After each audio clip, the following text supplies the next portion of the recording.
معاشی ایمرجنسی کس صورتحال میں لگائی جا سکتی ہے اور معاشی ایمرجنسی کا ایکچولی خد و خال اور خاکہ کیا ہے.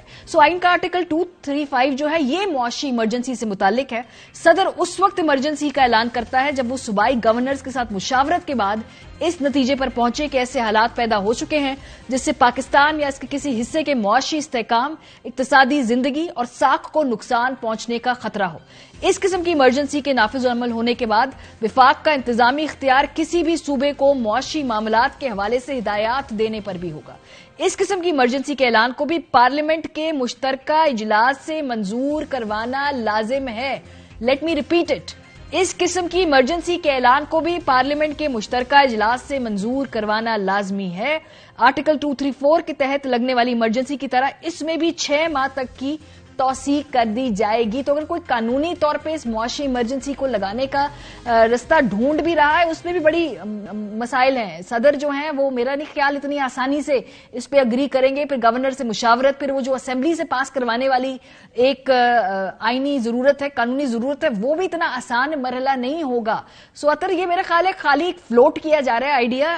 آئینی طور پہ اگر اس کو لگوانے کی کوشش بھی کی جائے گی تو کوئی اتنا آسان حلوہ کام نہیں ہے کہ جی ہم نے لگا دی معاشی ایمرجنسی اور سب جو ہیں وہ آن بورڈ ہیں اس پہ.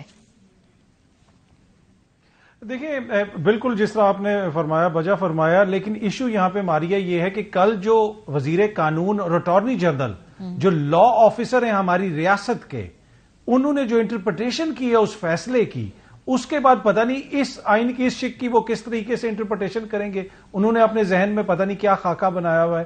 تو یہ ایشو ہے کہ ان کی کوشش ہوگی کہ ہر کسی نہ کسی طریقے سے اس کے اندر کوئی نہ کوئی رکھنا ڈالا جائے. اور ان کی ترجیحات کیا ہیں اس کا اندازہ بھی آپ لگا سکتے ہیں. کل جب جنرل امجد شعیب صاحب کی ایک تصویر سامنے آئی وہ بھی ہم نے دیکھی، جو ابھی بھٹی صاحب فرما رہے تھے نا کہ عمران خان کی گرفتاری اور نااہلی کی خواہش ہے، اس سے پہلے یہ انتخابات کی طرف نہیں جانا چاہتے. خواہش یہ ہے کہ جس طرح کی کل جو ہم نے تصویر دیکھی جنرل امجد صاحب کی، اسی طرح کی کوئی تصویر عمران خان کی آئے. یہ باقاعدہ خواہش ہے کہ اس کو جیل میں ڈالا جائے اور اس طرح کی کوئی تصویر کھینچی جائے. تو یہ وہ بہت ساری چیزیں ہیں جو ان کی خواہشات ہیں. تو کر لینا جلدی جلدی. پرابلم یہ ہے کہ بھئی اگر آپ نے گرفتاریاں کرنی ہیں آپ کریں، فارغ ہوں، تاکہ یہ معیشت اور یہ ساری گورننس کے کاموں پہ دھیان دینا. آپ 2 مہینے سے کہہ رہے گرفتار کرنا ہے، گرفتاری کی خواہش ہے. رانا ثناء اللہ صاحب کہہ رہے تو بھئی کر لیں، گیٹ دس اوور ود، کر لیں یہ بھی بھائی کام. اس ملک میں کیا کیا نہیں ہوا. عمران خان صاحب کی گرفتاری بھی ہو جائے گی، وہ بھی ہم دیکھ لیں. دیکھیں اس میں ایشو یہ ہے نا کہ کچھ کام ایسے ہوتے ہیں کہ جن کے اوپر آپ تنقید کرتے ہیں، عوام کے اندر اس میں غصہ آتا ہے، لیکن کچھ کام ایسے ہوتے ہیں جس سے عوامی نفرت بڑھتی ہے. گزشتہ روز کی جو ایپیسوڈ تھی جنرل شعیب امجد والی، اس سے جو عوامی غصہ ہے اور عوامی نفرت ہے وہ آپ کو نظر آ رہی ہے. دوسری چیز یہ ہے کہ اگر یہ سمجھتے ہیں کہ یہ چند لوگ یہ فیصلہ کر لیں گے، چند جماعتیں، کہ ہم نے عمران خان ہمیں قابل قبول نہیں ہے، تو جو کروڑوں لوگ اس وقت عمران خان کو سپورٹ کر رہے ہیں، دیکھیں جب آپ کسی سے اس کی امید چھیننے کی کوشش کریں نا، وہ سب کچھ آپ کو دے دے گا، آپ کو اپنی امید نہیں دے گا. چاہے کوئی مرتا ہوا شخص بھی ہو نا، آخری جو اس کے پاس چیز ہوتی ہے نا سب سے پریشس، وہ اس کی امید ہوتی ہے. غلط ہے صحیح ہے، اس وقت کروڑوں نوجوانوں کی امید بنا ہوا ہے عمران خان. تو آپ یہ سمجھتے ہیں کہ آپ اس کو اس طرح آؤٹ کر دیں گے اور پھر آپ آسانی سے سسٹم چلا لیں گے؟ ایسا نہیں ہو سکے گا. میرے خیال میں اس میں بہتر طریقہ وہی ہے جو بھٹی صاحب نے بھی پہلے فرمایا. تو سر اس کا مجھے الیکشنز کی طرف ایسے کیسے چلے جائیں، ایسے کیسے چلے جائیں؟ مطلب آئی ایم ایف کی جو سٹاف لیول معاہدہ کرنے کے بعد یہ سب کچھ کر کے الیکشن میں چلے جائیں، عمران خان صاحب جو ہیں وہ اس کا فائدہ اٹھا کر سویپ کر کے آ جائیں اور وہ حکومت سنبھال لیں، جو کہ یہ ان کا اپنا بھی خوف ہے اور عمران خان صاحب کا یہ کلیم بھی ہے. تو ایسے کیسے چلے جائیں بھٹی صاحب؟ پھڈا تو بڑھے گا، لڑائی تو بڑھے گی. نہیں ماریا نے نہایت ادب احترام سے ایسے کیسے نہیں چلے جائیں.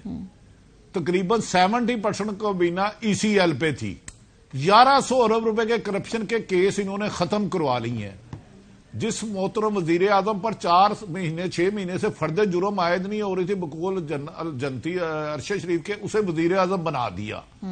عمران خان پر 73 مقدمات بقول عمران خان کے درج کرا دیے، قاتلانہ حملہ کرا دیا. اعظم سواتی سے لے کے ریٹائرڈ امجد شعیب صاحب کو گرفتار کرا دیا. کیا اب لیکن بند کمروں میں ہونے والے فیصلوں کو عوام نے مسترد کر دیا ہے. جتنی ان کی انتقامی کاروائیاں پی ٹی آئی کے خلاف تیز ہوئی ہیں، میں ایمانداری سے کہہ رہا ہوں اس وقت تک عمران خان کا گراف بہت بلندی سے اتنا اوپر جا رہا ہے. اگر پہلے ان کیس، یہ غیب کا علم مجھے نہیں ہے، انہیں 50 سیٹیں ملنے تھی، اب 30 پہ آ گیا ہے. تو جتنی دیر یہ لگا رہے ہیں، اپنے دشمن خود ہیں. اس 7-10 مہینے میں جتنا نون لیگ نے خود کو ڈیمیج کیا ہے نا، اتنا عمران خان 3.5 سالوں میں اقتدار میں رہ کے نہیں کر سکا، کیونکہ انہوں نے ہر عوام کو دھوکہ دیا. عوام کو کہا وہ نہ تجربہ کارتا، ہم یہ کریں گے یہ کریں گے. جو مہنگائی کا طوفان، ڈالر کی بلند سطح، بجلی کی قیمت کی بلند سطح، پیٹرول کی قیمت، روزمرہ اشیاء کی قیمت، 50% قیمتوں میں اضافہ. بٹی صاحب اسی بیانیے کے ساتھ سر جائے گی نا الیکشن میں. اطہر فائنل کامنٹ، مزاحمتی آپشن نہیں ہے نا، کیا کریں گے؟ یا پھر جیل چلے جائیں، ٹھیک ہے آئین سے انحراف تو کیا ہی تھا، سپریم کورٹ کی تشریح نہیں مانیں گے تو مجھے بتا دینا، یہ جنگل تو نہیں ہے. ٹھیک ہے، کوئکلی 50 سیکنڈ میں اطہر اپنی بات کو کمپلیٹ کر لیجیے گا، وقت میرے پاس مختصر ہے. مزاحمتی بیانیہ جو مریم بی بی نے عدالت کی اور عدلیہ کے خلاف اس وقت وہ استعمال کر رہی ہیں، اس کی بیسس پہ الیکشن میں جائیں گے وہ؟ کیونکہ پرفارمنس کی بیسس پہ تو بڑا مشکل ہے اس وقت. اس کے بعد تو پھر وہ پلے اپ ہوگا، اس وقت اٹیک بڑھے گا. دیکھیں وہ بیانیہ جو ہے نا، وہ مزاحمتی سے زیادہ ذاتی نوع ہے، اور یہی وجہ ہے کہ عوام کے اندر اس کو اس طرح مقبولیت نہیں مل رہی. اور دوسری چیز یہ ہے کہ جو بیانیہ انہوں نے سپریم کورٹ کے فیصلے کے اوپر بنانے کی کوشش کی، اور آپ ڈالر کی پرائس ہائیک کے اوپر بنانے کی کوشش کر رہے ہیں، اس سے آپ اندازہ لگا لیں کہ یہ سمجھتے ہیں کہ جو ہمارا ٹارگٹ آڈینس ہے وہ کتنی کم عقل یا کم فہم ہے. لیکن اب وہ زمانہ نہیں رہا، یہ ڈیجیٹل دور ہے، ڈیجیٹل میڈیا کا دور ہے. اس میں آپ عوام کے سامنے مشکل ہو جائے، نہیں بنا سکتے. کوششیں کرتے رہیں گے، مشکل ہو جائے گا. بہت شکریہ.